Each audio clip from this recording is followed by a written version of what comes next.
Good morning in the afternoon, guys. My name's the Aidanator and welcome to yet another unboxing video. Today we're going to be unboxing this guy. It's a Canon Legria R76 and it's my new camera. And if you're sat there thinking, but Aidan, didn't you just make a video recently where you were unboxing a camera? I did do that, and I returned it recently. To find out why, go over to the unboxing video for that and see my pinned comment. It explains it fairly well. Anyway, this is my replacement camera.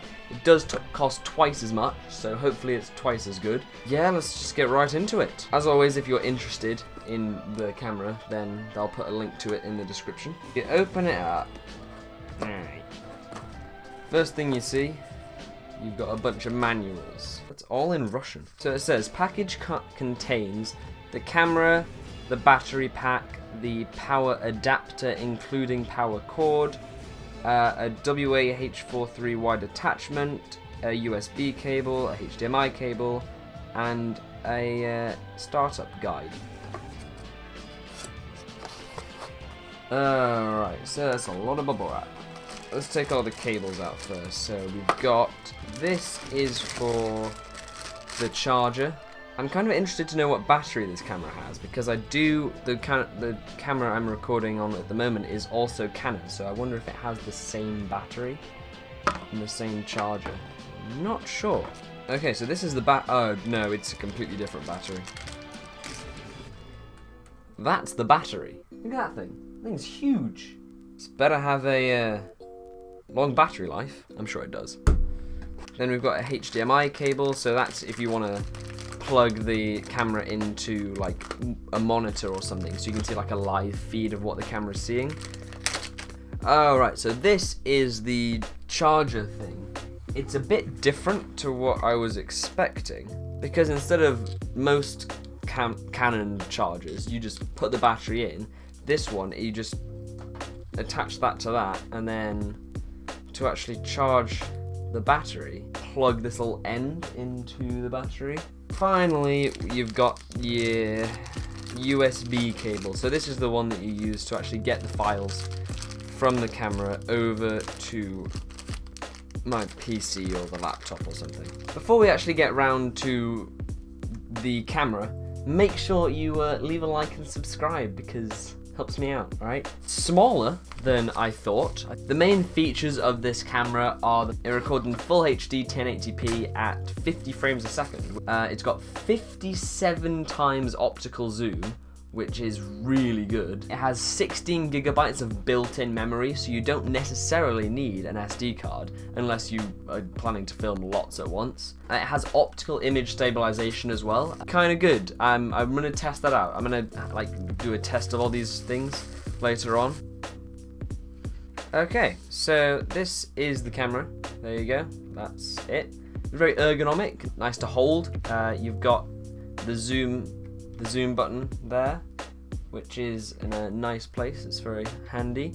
You've got the flip out viewfinder, which is actually quite big. I think it's 3" or 3.5 inch. And one of the main features of camcorders and stuff is the fact that you can just flip this round. So then if you want to vlog, film yourself, you can just do that, and then you can see exactly what the camera is looking at, as opposed to a camera like this that doesn't have a flip out viewfinder, so you have no idea what you're looking at. I have a 16 gigabyte SD card here anyway, so I'm just going to put that in as well.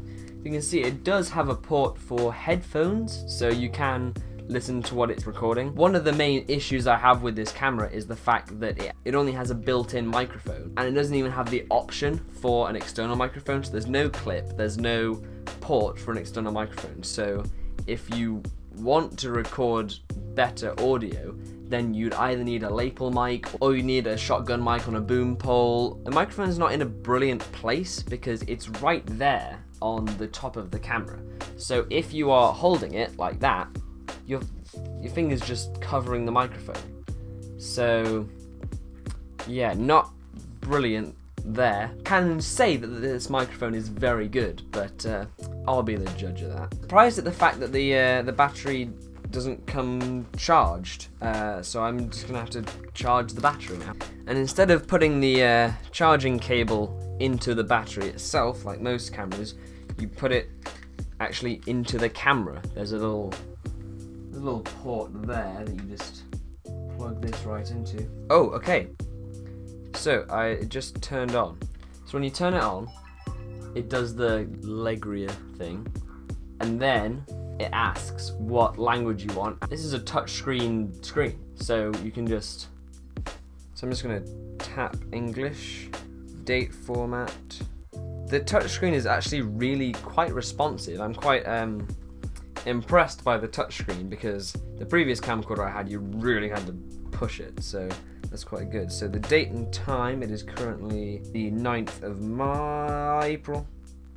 So now you can decide whether you want to record in MP4 or AVHD. Now MP4 movies are ideal for playback and web upload from a computer or smartphone. So this is ideal for like making YouTube videos and just playback on most devices. AVHD movies are ideal for playback on HD TVs. If you want to make films to go on big HD TVs and you want to record in AVHD, but if you're just making YouTube videos like me, you're going to need to record an MP4 because it's the easiest to transfer files, it's the easiest for your editing software to process, it's the easiest for YouTube to process, so there you go.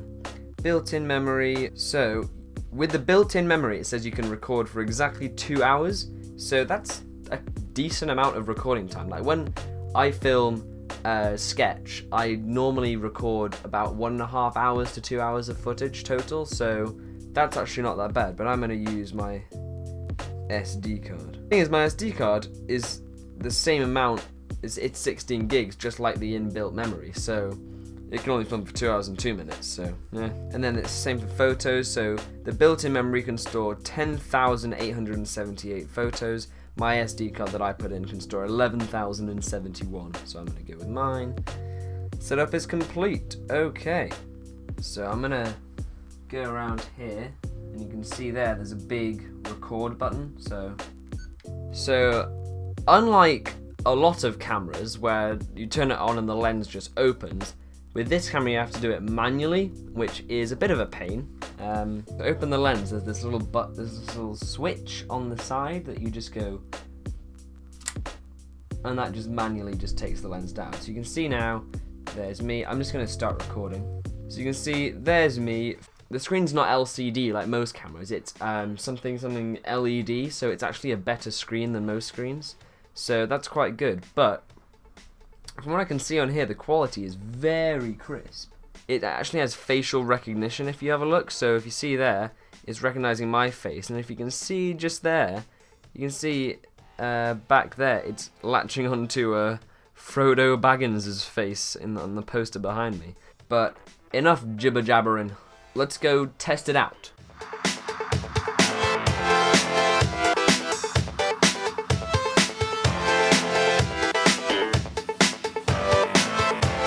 But yeah, there you go.